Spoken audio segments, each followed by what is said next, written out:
जय हिंद दोस्तों। Department of pensions new Delhi ने 23 जुलाई 2025 को ये लेटर इशू किया है। मैंने इस लेटर को वीडियो की डिस्क्रिप्शन में डाल दिया है, आप चाहें तो इसे डाउनलोड करके पढ़ सकते हैं। जैसा कि आप देख सकते हैं, इस लेटर का सब्जेक्ट है reduction of pension commuted period.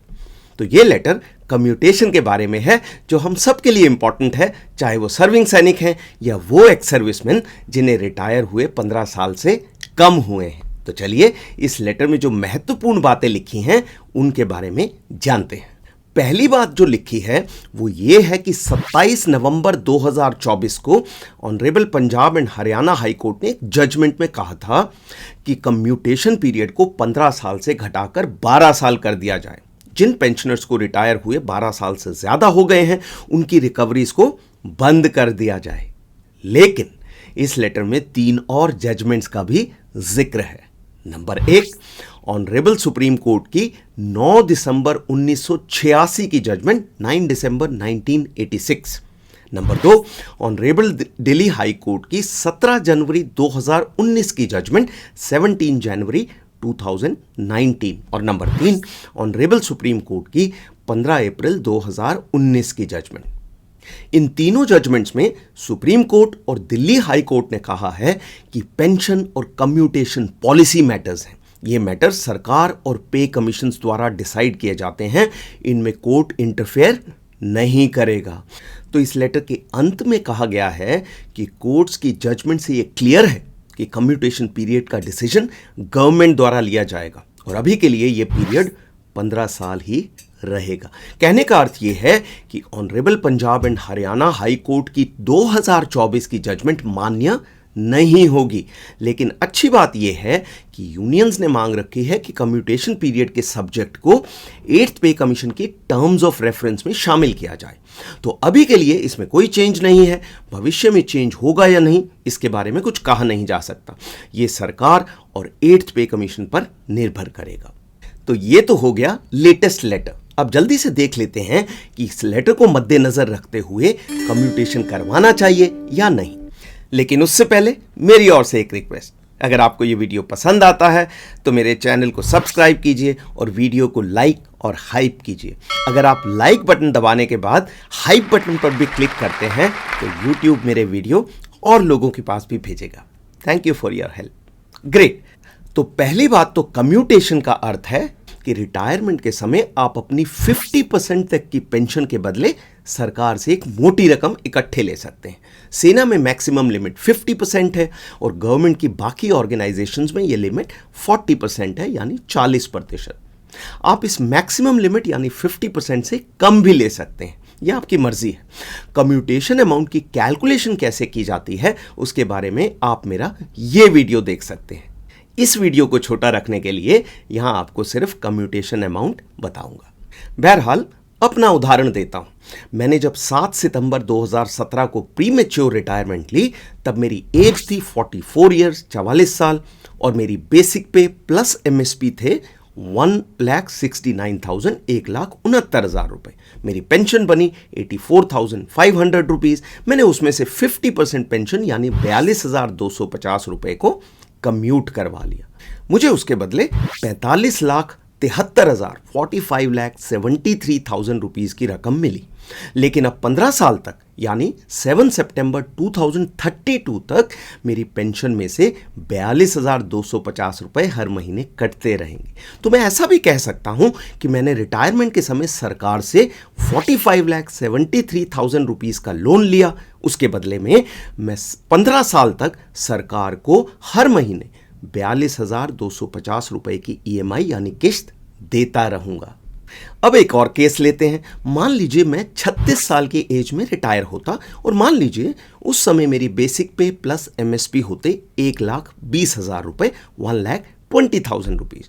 तो मेरी पेंशन बनती 60,000 रुपीज। मैं कम्यूट करवाता 30,000 यानी 30,000 रुपए और मुझे कम्यूटेशन अमाउंट मिलता 32,89,000 रुपीज 32,89,000 रुपए। इसी प्रकार अगर मैं 54 साल की एज में रिटायर होता 54 ईयर्स, तो मान लीजिए उस समय मेरी बेसिक पे प्लस एमएसपी होते 2,20,000 रुपए, तो मेरी पेंशन बनती 1,10,000 रुपए। मैं कम्यूट करवाता 55,000 रुपीज़ 55,000 रुपए और मुझे कम्यूटेशन अमाउंट मिलता 57,27,000 रुपए 57,27,000 रुपीज़। तो चलिए अब ये तीनों अमाउंट लोन कैलकुलेटर में डालते हैं और देखते हैं कि सरकार ने मुझे ये लोन किस रेट ऑफ इंटरेस्ट पर दिया है। तो उसके लिए मैं HDFC बैंक के लोन का कैलकुलेटर खोलकर दिखाता हूं और ये आ गया लोन कैलकुलेटर आपकी स्क्रीन पर। इस कैलकुलेटर में ये अमाउंट पहले से ही लिखे आ रहे हैं। तो चलिए अपने हिसाब से इन अमाउंट्स को और रेट ऑफ इंटरेस्ट को चेंज करते हैं। तो सबसे पहले देखते हैं 36 ईयर्स का गणित। तो जब मेरी एज 36 ईयर्स थी तो सरकार ने मुझे कम्यूटेशन अमाउंट यानी लोन दिया 32,89,000 रुपए का। तो मैं यहां पर लोन अमाउंट जो है उसको डाल देता हूं 32,89,000। तो ये हो गया 32,89,000। अब इसके नीचे है टेन्योर इन ईयर्स। यहां पर हमें मालूम है कि सरकार हमें ये लोन दे रही है 15 साल के लिए, तो मैं इस 30 को कर दूंगा 15। अब आप देख रहे हैं कि जो ईएमआई आ रही है वो है 31,242, जबकि हमने अभी देखा था कि ईएमआई कट रही है, कम्यूटेड अमाउंट कितना है, वो है 30,000 रुपए। तो हमें रेट ऑफ इंटरेस्ट को ऐसे एडजस्ट करना है कि ये करीब करीब ईएमआई 30,000 रुपीज आ जाए। तो मैंने जब इसको ऊपर नीचे किया तो मुझे पता लगा कि जब मैं इसके अंदर 7.24 करता हूं तो ये ईएमआई आ जाती है 30,006 रुपीज, यानी कि सरकार मुझे ये लोन दे रही है 7.24% इंटरेस्ट पर। अब आते हैं 44 ईयर्स की एज में, जो एक्चुअल केस था मेरा। तो उसके अंदर मेरे को कम्यूटेड अमाउंट कितना मिला, मैंने बताया 45,73,000। तो मैंने इसको कर दिया 45,73,000। टेन्योर 15 साल ही रहेगा। अब मेरी जो ईएमआई कट रही है वो कट रही है 42,250 रुपए, 42,250 रुपीज। तो मैंने फिर इंटरेस्ट रेट को ऊपर नीचे किया तो मुझे पता लगा कि मेरा जो रेट ऑफ इंटरेस्ट है सरकार ने जिस पर मुझे लोन दिया है वो है 7.45%। तो मैं इसको 7.45% करके आपको दिखाता हूं और आप देख रहे हैं कि वो ईएमआई आ गई है 42,262 रुपए, जो कि मेरी ईएमआई 42,250 रुपीस के बहुत करीब है। अब आते हैं लास्ट केस पर जो है 54 ईयर्स। तो 54 ईयर्स में मुझे कम्यूटेशन अमाउंट यानी लोन मिला 57,27,000। तो मैं यहां पर 57,27,000 लिख देता हूं। नीचे टेन्योर 15 ईयर्स रहेगा और आप देख रहे हैं ईएमआई जो है 52,927 दिखा रहा है। इसका मतलब मुझे रेट ऑफ इंटरेस्ट बढ़ाना पड़ेगा, तभी ये 55,000 टच करेगी, जो कि मेरी एक्चुअल ईएमआई है। तो मैं इसको बढ़ाता हूं और मैंने देखा कि जब मैं इसको 8.08% कर देता हूं तो ये जो है अमाउंट 55,000 के करीब आ जाता है। अब आप अपनी स्क्रीन पर उन अमाउंट्स की समरी को देख सकते हैं जो हमने अभी लोन कैलकुलेटर में कैलकुलेट किए हैं। तो जैसा कि आप देख रहे हैं, मुझे सरकार ने ये लोन दिया है और मेरी एज के अनुसार उन्होंने 7.24% से 8% के बीच ब्याज चार्ज किया है।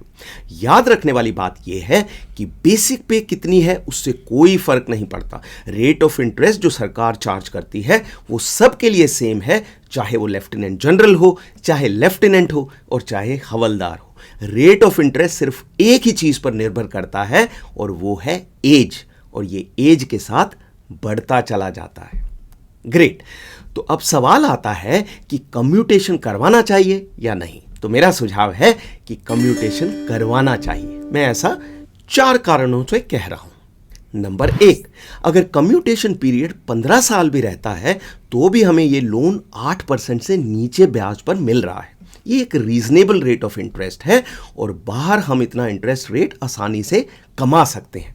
अगर 8th पे कमीशन के बाद कम्यूटेशन पीरियड कम हो जाता है तो ये रेट ऑफ इंटरेस्ट और भी कम हो जाएगा, लेकिन 15 साल के हिसाब से भी रेट ऑफ इंटरेस्ट ज़्यादा नहीं है। नंबर 2, कम्यूटेशन अमाउंट पर इनकम टैक्स नहीं लगता, लेकिन अगर वही अमाउंट आप हर महीने लेते हैं तो उस पर टैक्स लगेगा। नंबर 3, आप कम्यूटेशन की रकम को किसी बड़ी ज़रूरत के लिए इस्तेमाल कर सकते हैं, जैसे घर बनाना, बच्चे की कॉलेज की फीस या रिटायरमेंट के बाद कोई बिजनेस शुरू करना। और अंत में नंबर 4, अगर 15 साल के दौरान सैनिक की डेथ हो जाती है तो उसका कम्यूटेशन अमाउंट माफ हो जाता है। इसका अर्थ है कि डेथ के बाद सैनिक की फैमिली को फैमिली पेंशन सेम मिलेगी। इससे कोई फर्क नहीं पड़ता कि उसने कम्यूटेशन करवाई थी या नहीं।